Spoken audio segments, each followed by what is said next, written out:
Hello everyone, आज म जाँदैछु अर्घाखाँची सन्धिखर्कदेखि गुल्मीको पुर्कुटदह हुँदै अग्लुङ फेदीसम्म र प्युठानको सिमानासम्म पुग्नेछौँ। अहिले हामी बिहार बजारमा आइपुगेका छौँ।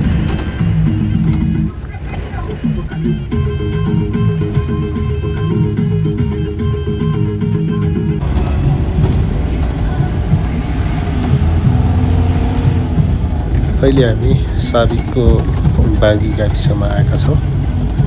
सायद यो रुखोरा हुनसक्छ।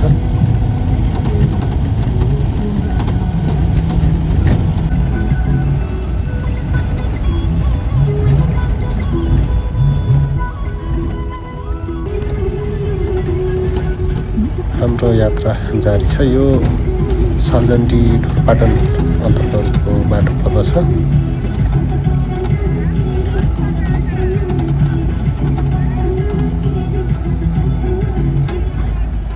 गाडीमा यात्रा रमाइलो भइरहेको छ, गीतहरू सुन्दै। अहिले हामी हंसपुरको बामरुक नरसिंहथान मन्दिर जाने बाटोदेखि थोरै अगाडि आइसकेका छौँ, देख्छौँ। अहिले पनि हामी मालारानी गाउँपालिकाको बजार रतनमारेमा आइसकेका छौँ। यो रतनमारे बजार हो, ठुलो छ यो बजार, अहिले विस्तार भइरहेको छ।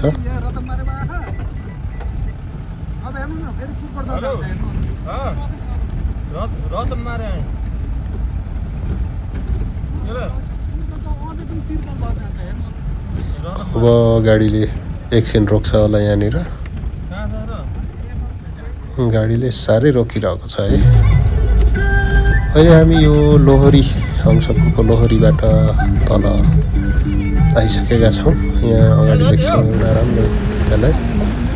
अहिले पनि हामी सौतामारे आइपुग्न लागिसकेका छौँ, देख्न सक्छौँ। यो हो सौतामारे, गुल्मी, अर्घाखाँची र प्युठानको सङ्गमस्थल।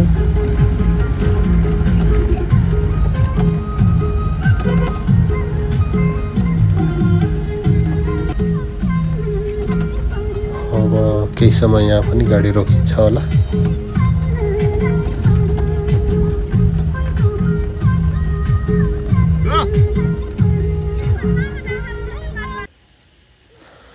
यो हो सौतामारे, जिम्रुक गाउँपालिका अन्तर्गतको सौतामारे बजार। यहाँ गाडी रोकिरहेको छ। अब भने हामी गुल्मी जिल्लाको मदानी गाउँपालिकाको केन्द्र पुर्कुटदहमा आएका छौँ। पुर्कुटदह बजार, यो पनि बजार विस्तारित भइरहेको छ, बाटो बन्ने क्रममा छ। बाटो ठुलो छ, बजार पनि राम्रै छ। धेरै मानिसहरू यहाँ किन्न आउने जाने गर्दछन्।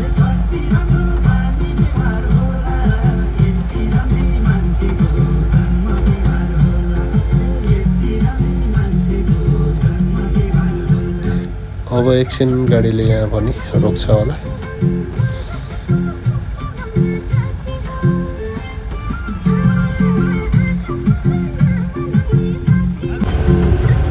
ल, हाम्रो यात्रा फेरि सुरु भइसकेको छ। अब हामी यो बिपी स्मृत प्रतीक्षालयबाट माथिल्लो बाटो लाग्नुपर्ने हुन्छ। हामी यहाँदेखि माथि बाँझपोखरी बाँझकटेरी हुँदै सैरे हुँदै हामी अग्लुङ जाने हो। अब यहाँ थोरै पिच बाटो पनि छ।